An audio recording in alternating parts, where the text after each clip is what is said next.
जब हम आत्मनिर्भर भारत की बात करते हैं तो मेक इन इंडिया पे जोर देते हैं। तो एक सवाल खुद ब खुद उठता है कि सोशल मीडिया प्लेटफॉर्म्स पर कहां जाएं। कई सालों से यह सवाल मन में था, जिसका जवाब पूरी दुनिया को दिया है कू ने। दिल की बात बेबाकी से स्वदेशी सोशल मीडिया प्लेटफॉर्म पर लिखने के लिए कू ने भारत को एक नया जरिया दिया है। जाहिर सी बात है, ये देश के लिए फख्र की बात है, तो क्यों ना कू को लेकर आज कुछ कू यानी इंटरेस्टिंग बातें करते हैं। नमस्कार, मेरा नाम प्रत्युष रंजन, मैं जागरण न्यू मीडिया में एग्जीक्यूटिव एडिटर हूं और आज मेरे साथ हैं कू के को फाउंडर मयंक विद्वत्ता। जागरण नया भारत सीरीज के तहत आज हम मयंक को अपने साथ आपके साथ रूबरू करा रहे हैं। स्वागत है मयंक आपका जागरण नया भारत की सीरीज में। Thank you. तो मयंक, हम सबसे पहले शुरुआत करते हैं, स्टार्टअप के बारे में बात करते हैं, फिर हम आपकी जर्नी और आपके कू की जर्नी पे आएंगे। आप इंडिया को स्टार्टअप के लिए कैसे प्लेस के रूप में, कैसे कंट्री के रूप में देखते हैं? जी भाई। जी हाँ, अब आप देखेंगे कि बहुत सारे स्टार्टअप्स जो शुरू हुए हैं, चाहे वो दुनिया में हो या भारत में हो, वो आए हैं क्योंकि इंटरनेट एक्सप्लोर हुआ है सब जगह। बहुत पेनिट्रेशन हुआ है इंटरनेट का, चाहे वो यूनाइटेड स्टेट्स में हो, चाइना में हो। आप देखेंगे population wise we are one of the largest countries in the world after China. अगर इंटरनेट पेनिट्रेशन हमारी हमेशा लो रही है, तो जो भी ग्लोबल कंपनीज हैं वो सब इंडिया में आना चाहते हैं, वो इंडियंस को केटर करना चाहते हैं, लैंग्वेजेस में कुछ करना चाहते हैं, क्योंकि उनके देश में जो इंटरनेट पेनिट्रेशन है वो हाई है। वहाँ पे वो जितना मार्केट शेयर ले सकते थे उन्होंने ले लिया। मगर अब पूरी दुनिया इंडिया की तरफ देख रही है क्योंकि इंटरनेट पेनिट्रेशन लो है, बढ़ने का बहुत स्कोप है। जिस तरह से जियो ने मार्केट शेयर बढ़ाया है, इंटरनेट पेनिट्रेशन बढ़ाया है, वो और भी बढ़ेगी। 200-300 मिलियन और लोग जुड़ेंगे, वो बहुत बड़ी मात्रा है। यूनाइटेड स्टेट्स का पूरा पॉपुलेशन है 330 मिलियन, 30 करोड़। यहाँ पे उतने लोग नए इंटरनेट पे आने वाले हैं, तो आप सोच सकते हैं हमारा इंटरनेट पॉपुलेशन कितना बड़ा होगा। चाइना के बाद में इंडिया का सबसे largest internet population in the world is what is being projected, right? So, and today we are already there, but we'll have almost 80-90 crore people on the internet.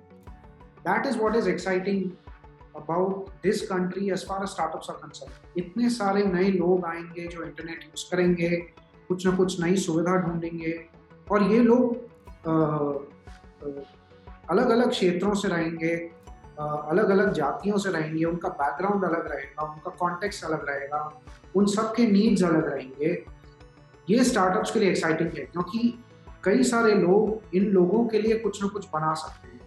ऐसे लोग जो पहले सिर्फ ऑफलाइन थे, ऑनलाइन नहीं थे। और ऑनलाइन लोग इसलिए सर्विसेज तैयार करते हैं, सर्विसेज रेंडर करते हैं, क्योंकि वो ऑफलाइन से काफ़ी सस्ता रहता है, कैपिटल कॉस्ट काफ़ी लो रहते हैं।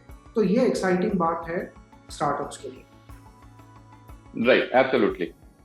मयंक, अगर हम बात करें इंडिया की, तो जो कम्युनिकेशन फ्लो का मार्केट है इंडिया में, उसमें आप सोशल मीडिया को एक इम्पॉर्टेंट टूल के रूप में कैसे देखते हैं? सोशल मीडिया कैसे लोगों की जिंदगी को बदल रहा है? जी, सोशल मीडिया क्या है? पहले हमारे पास न्यूज़ चैनल्स रहते थे और न्यूज़ पेपर्स रहते थे, उसी के ज़रिए लोगों को इंफॉर्मेशन, नॉलेज, न्यूज़ ये सब मिलता था। फिर सोशल मीडिया आया। सोशल मीडिया एक ऐसा ज़रिया है जो आपको दूसरे लोगों से कुछ जानकारी मिले। जैसे आपने कुछ अगर लिख दिया, चाहे वो फेसबुक पर या ट्विटर पर या लिंक्डइन पर या कू पर, अभी लोगों को आपके ज़रिए कुछ पता चला है, आपके न्यूज़ चैनल के ज़रिए नहीं। अगर मैंने कुछ लिख दिया, उनको मेरे ज़रिए कुछ पता चला है। तो ये जो पावर है कि कोई भी कुछ भी कह सकता है और कोई दूसरा इंसान इस इंसान की बात सुन सकता है, बहुत बहुत पावरफुल चीज़ है। इसको कहते हैं डेमोक्रेटाइजेशन ऑफ वॉइस। तो सोशल मीडिया हमने आज तक जो यूज़ किया है, हमने ग्लोबल कंपनीज के प्रोडक्ट्स यूज़ किए हैं, ज़्यादातर अमेरिकी, और वहाँ पर लोगों ने सोशल मीडिया को बनाया है ये सोचते हुए कि पूरी दुनिया अंग्रेजी में बात करती है। भारत में 90% लोग अंग्रेजी में बात नहीं करते। मैं जो सोचता हूँ मैं हिंदी में सोचता हूँ। मैं हो सकता है ऑफिस में आके अंग्रेजी में बात कर रहा हूँ, मगर मेरी सोच हिंदी में है। मैं जब घर पे जाता हूँ तो अंग्रेजी में क्यों बात नहीं कर रहा हूँ? क्योंकि वो मेरी मदर टंग है, वो मेरे लिए सबसे नेचुरल लैंग्वेज है।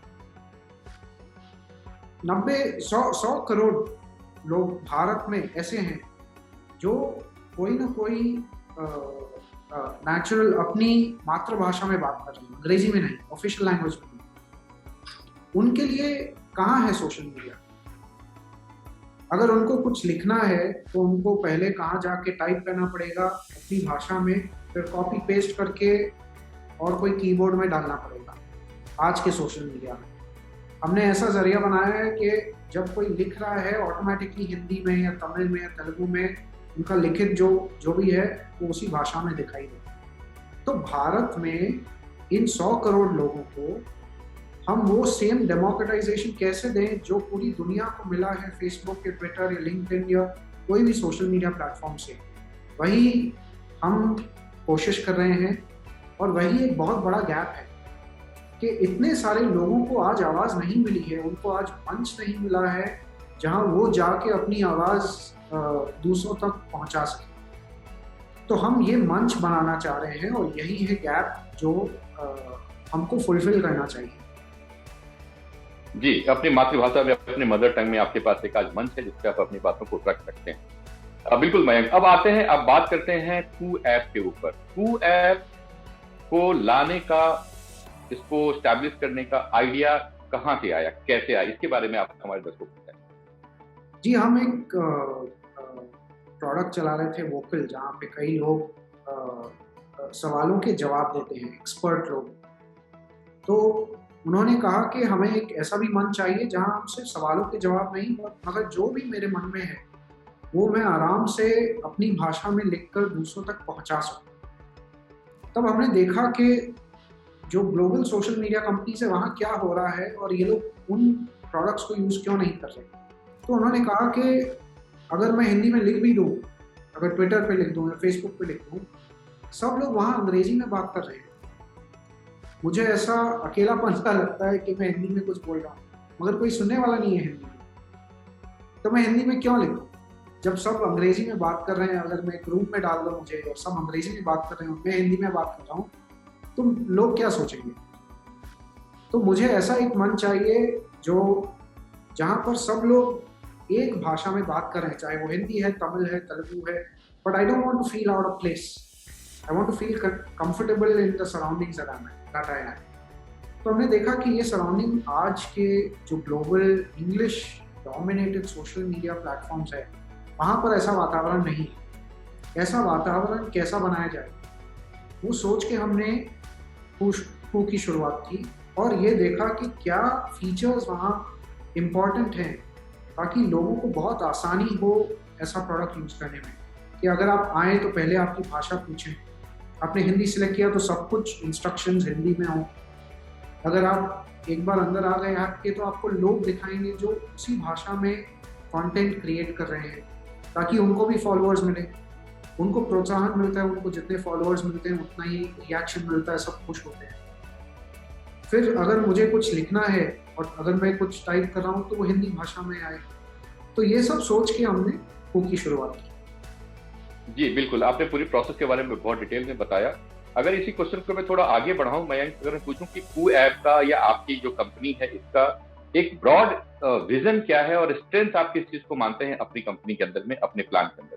जी, अगर आप देखेंगे ना, पूरी दुनिया में 20% लोग अंग्रेजी बात करते हैं, 80% लोग कोई न कोई मातृभाषा में एक दूसरे से बात करते हैं।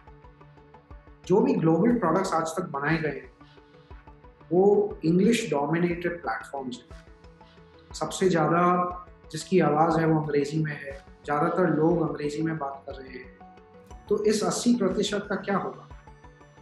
भारत में वो 90% है, दुनिया में 80%। वो ऐसा प्रोडक्ट है जो ये प्रॉब्लम का सबसे अच्छा सोल्यूशन वो कू है और वो पूरी दुनिया में इस्तेमाल किया जा सकता है जहाँ अंग्रेजी इस्तेमाल नहीं होती।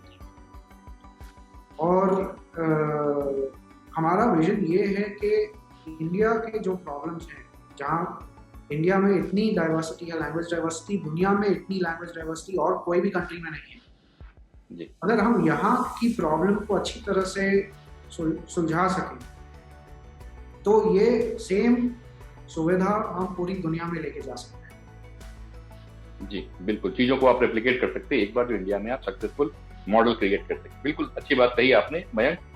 मयंक, पिछला 2 साल जो कोविड के दौरान रहा, ये 2 साल आपके लिए, आपकी कंपनी के लिए कैसा रहा? कैसे आपने इन चीजों को संभाला और वहाँ अपने ग्रोथ भी दिखाई? जी, मैं आपको एक कहानी बताता हूँ। हमने शुरुआत की थी कन्नड़ से, ठीक है। टू की शुरुआत हुई थी कन्नड़ भाषा में। तो ये कोविड जब लॉकडाउन जब शुरू हुआ, उसके 1 हफ्ते बाद में कू का लॉन्च था और इतने सारे लोग आकर उसका इस्तेमाल कर रहे थे। और मुझे तो कन्नड़ नहीं आती है, मगर मेरे को फाउंडर को आती है। तो उसने मुझे एक पोस्ट दिखाया था जहाँ पे एक लेडी थी और उन्होंने कहा कि अगर कू नहीं होता, मुझे समझ में नहीं आ रहा है मैं क्या करती, क्योंकि मुझे यहाँ इतने सारे दोस्त मिले हैं, इतने सारे नए लोग मिले हैं जिनके साथ मैं जुड़ पा रही हूँ। ये कोविड का समय बहुत मुश्किल होता मेरे लिए काटना, मगर यहाँ पे ऐसे दोस्त मिले हैं जो फैमिली फ्रेंड से अलग है। फैमिली फ्रेंड से आप एक चीज़ की बात कर सकते हैं, वहाँ पे कई बातों की झिझक रहती है, अगर इसको ये बोल दिया तो क्या सोचें। यहाँ पर आप लोगों को जानते नहीं हैं, मगर वो आपके दोस्त बन गए क्योंकि आपके विचार मैच करते हैं। वो बहुत तगड़ी दोस्ती होती है। फेसबुक है आपके दोस्तों के लिए, यहाँ पर आप नए दोस्त बना रहे हैं। आपको हर दिन कुछ ना कुछ मोटिवेशन मिलता है कि लोगों को कुछ नई बात कहें, उन लोग की नई बात सुने, कुछ नया सीखेंगे, दुनिया में क्या हो रहा है पता लगेगा। तो लोगों को जो दूरियां महसूस हुई है कोविड के वक्त, जो अकेलापन महसूस हुआ है कोविड के वक्त, उस वक्त पर कू जैसे प्रोडक्ट ने लाखों करोड़ों लोगों की मदद की। जी बिल्कुल, एक अल्टरनेटिव सोशल मीडिया प्लेटफॉर्म जो लोगों को नए लोगों से जोड़ने के काम कर रहा है। बिल्कुल। मयंक, एक अगला सवाल जो है इमर्जिंग टेक्नोलॉजीज एंड ट्रेंड, ये आपको क्या लगता है कितने ज्यादा चैलेंजेस ये क्रिएट करते हैं या अपॉर्चुनिटीज क्रिएट करते हैं एक माइक्रो ब्लॉगिंग ऐप जैसे कू है आपका के लिए? जी, आप देखेंगे माइक्रो ब्लॉगिंग बहुत ही जेनेरिक फ्रेमवर्क रहता है, जहाँ पर जिसको जो लिखना है, जो वीडियो क्रिएट करना है, जो ऑडियो क्रिएट करना है, जो इमेज डालना है, जो कुछ भी डालना है, एक ब्लैंक बॉक्स दिया जाता है। उसके अंदर आपको जो लिखना है आप लिख सकते हैं, जो वीडियो डालना है वीडियो डाल सकते हैं। तो बहुत जेनरिक प्लेटफॉर्म रहता है। इसके अंदर आपको इससे सिंपल चीज़ कोई मिल नहीं सकती। तो ये आज भी रेलेवेंट है, कल भी रेलेवेंट रहेगा। ऐसी कोई टेक्नोलॉजी ऐसा कुछ नहीं है जो इसको डिस्टर्ब करता है, क्योंकि ये समझ लीजिए आपको एक कागज़ दे दिया और एक पेन दे दिया। अभी आप उससे चाहे लिखना है या चित्र बनाना है या जो पेंटिंग बनानी है, राइट, आप कागज़ और पेंसिल या पेन आज रेलेवेंट है, कल रेलेवेंट रहेगा, चाहे आपके पास कुछ भी आ जाए। सेम वे माइक्रो ब्लॉगिंग ऐसा फ्रेमवर्क रहता है जहाँ पे हमेशा रेलेवेंस रहती है। मगर आप देखेंगे कि जब से इंटरनेट शुरू हुआ है काफ़ी फेजेस आए हैं, जहाँ पर इंटरनेट पहले सिर्फ कंपनीज वेबसाइट्स बनाती थी, फिर लोगों ने वेबसाइट्स बनाना शुरुआत की, फिर उसके पहले सिर्फ न्यूज़ चैनल न्यूज़पेपर अपनी मन की बात सबके पास पहुंचाते थे। जिसके बाद में लोगों को जरिया दिया गया ताकि वो लोग अपनी मन की बात सबको सुना सकें और सब उनके साथ कनेक्ट कर सकें। तो इंटरनेट जैसे ही बढ़ता रहेगा, डेमोक्रेटाइजेशन और लोगों के हाथ में पावर उतना ही बढ़ता रहेगा। ये हमारे लिए बहुत बड़ी अपॉर्चुनिटी है, क्योंकि हमारी कंपनी का मेन मकसद यही है कि लोगों को ऐसा मंच दिया जा सके ताकि वो अपनी आवाज़ दूसरों तक पहुंचा सकें और दूसरे लोग जो सुनना चाहते हैं अपने मन पसंदीदा लोगों से जुड़ सकें।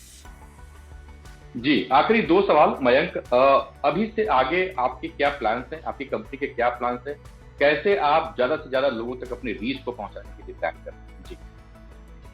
जी, हमारे पहले 15-20 महीने गए हैं प्रोडक्ट बनाने में, और वो एक जर्नी रहती है, और प्रोडक्ट अच्छा बनता रहेगा। हर हफ्ते हम कुछ ना कुछ अच्छा लॉन्च करते हैं प्रोडक्ट में। काफ़ी लोग जुड़े हैं इस ऐप से, काफ़ी बड़ी हस्तियां जुड़ी है। अभी तक 18 चीफ मिनिस्टर हैं, कई सारे यूनियन मिनिस्टर हैं, politicians, Bollywood stars, cricket stars, journalist, editor, आप कोई भी क्षेत्र से देखें कई सारे लोग हैं। कई क्षेत्र से कई सारे जाने माने लोग हैं, करोड़ों आम आदमी लोग हमारे जैसे तो कई लोग इस ऐप से जुड़े हैं और कई लोग इससे जुड़ेंगे। ऐसे ही हम बड़े होते रहते हैं, वैसे ही वर्ड ऑफ माउथ बढ़ता रहता है।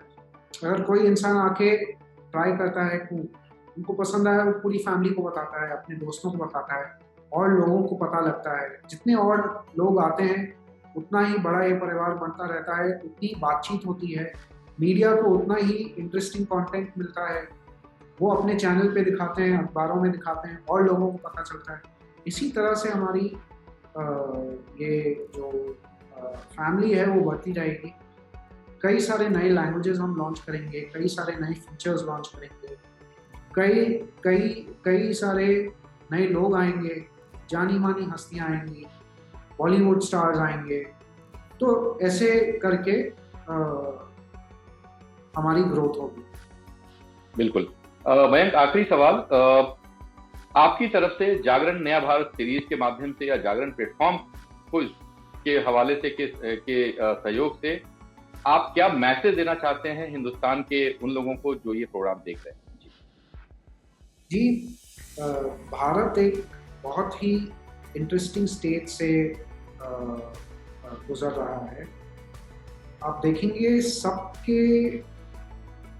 आज सबके हाथों में एक मोबाइल फोन है। अगर ऑटो ड्राइवर भी आप देख लीजिए बैंगलोर में, वो उसके पास एक स्मार्टफोन है, वो यूट्यूब चला रहा है, गाने सुन रहा है और ड्राइविंग कर रहा है जी। तो सबके दिल में एक ऐसा हौसला है कि हम कुछ करेंगे, हम कुछ बनेंगे, हमको एक बेहतर जिंदगी चाहिए, हमको वो चाहिए जो उसके पास हो, और वो अभी मेरे रीच में। तो ऐसा कुछ भी नहीं है जो मैं नहीं कर सकता हूँ, ऐसा कुछ भी नहीं है जो मैं नहीं पा सकता। अगर आप रिक्शा ड्राइवर भी हैं और अगर आपके मन में कुछ है, आज आपको ऐसा मंच मिला है जहाँ पे आप कुछ बोल सकते हैं, और हो सकता है योगी जी उस बात को पढ़े, बिल्कुल तो अच्छी लग गई बात, हो सकता है आपसे बातचीत करें, हो सकता है आपका जो आइडिया है इम्प्लीमेंट करें। ये जो पावर है लोगों के पास पहले नहीं था। तो जो प्रोग्रेस का हमारे सब में अभी जो जुनून है कि कुछ भी हो सकता है, मुझे ये फीलिंग आती है भारत से, एक नया भारत जहाँ पे सब लोग कुछ ना कुछ करना चाह रहे हैं, कुछ बढ़ना चाह रहे हैं, ज़्यादा पैसा कमाना चाह रहे हैं, उस पैसे को इन्वेस्ट करना चाह रहे हैं, फैमिली के लिए कुछ अच्छा करना चाह रहे हैं, देश के लिए कुछ अच्छा करना चाह रहे हैं, चाहे वो सिटी के लिए है। कितने सारे एंटरप्रेन्योर्स, अगर आप देखेंगे पिछले 10 साल में एंटरप्रेन्योरशिप कितनी बड़ी है। तो ये सब लोग किसी न किसी को एक रोजगार का जरिया ही नहीं, मगर कोई ना कोई सुविधा दे रहे हैं करोड़ों लोगों को। इससे भारत आगे बढ़ रहा है, टेक्नोलॉजी यूज कर रहा है। हम कह रहे हैं कि आत्मनिर्भर बने, मतलब और किसी पर निर्भर नहीं रहेंगे। हम वो सब चीज करेंगे जिस पर आज तक हम निर्भर थे, क्योंकि हमको आत्मनिर्भर बनना है। ये बहुत ही पावरफुल स्टेटमेंट है कोई भी देश के लिए जो आगे बढ़ना चाह रहा है, कि हम सिर्फ अपने लिए आत्मनिर्भर नहीं बनेंगे, मगर हम दुनिया को अपने पर निर्भर बनाएंगे। आज तक पूरी दुनिया इंडिया पर निर्भर थी सॉफ्टवेयर बनाने में। क्या हम अभी प्रोडक्ट्स बना सकते हैं ताकि दुनिया हम पर निर्भर हो? या हमारे प्रोडक्ट्स विदेशी लोग यूज कर सकते हैं? और क्यों नहीं, हमारे पास टैलेंट है, हमारे भारतवासी ग्लोबल टेक कंपनीज के सीईओज बन रहे हैं, सब लोग उसी के बारे में बात कर रहे हैं। यहाँ पर कंपनी क्यों नहीं शुरुआत कर रहे हैं? ये अपना देश है, इसको आगे बढ़ाने की सोचेंगे। जी हम भी अमेरिका जा सकते थे, हम और कहाँ जा सकते थे। हमने चुना और डिसीजन लिया कि हम यहीं रहेंगे और इसको सुधारेंगे। जी यही सोच करोड़ों लोगों में है आज। इसी से भारत आगे बढ़ेगा। जी, बहुत खूबसूरत बात आपने कही मयंक। हम भारत में रहकर और भारत को ही मजबूत बनाएं और खुद को भी आत्मनिर्भर बनाएं। जो आप लोग कू के माध्यम से लोगों को एम्पावर करने की कोशिश कर रहे हैं, आत्मनिर्भर बनाने की कोशिश कर रहे हैं, उनके खुद के लैंग्वेज। जी, समय अभाव के कारण इस चर्चा को हम यहीं रोकते हैं। मिस्टर मयंक, आपका बहुत बहुत धन्यवाद। आपने समय निकाला और इस महत्वपूर्ण टॉपिक पे जागरण के दर्शकों के सामने अपनी बात रखी। You can watch this video again on Jagran YouTube channel and read about the interview on Jagran website. We'll come to you once again on the same topic with a new guest. Till then, stay safe, stay healthy. Thank you, Mr. Mayank, once again. Thank you, sir.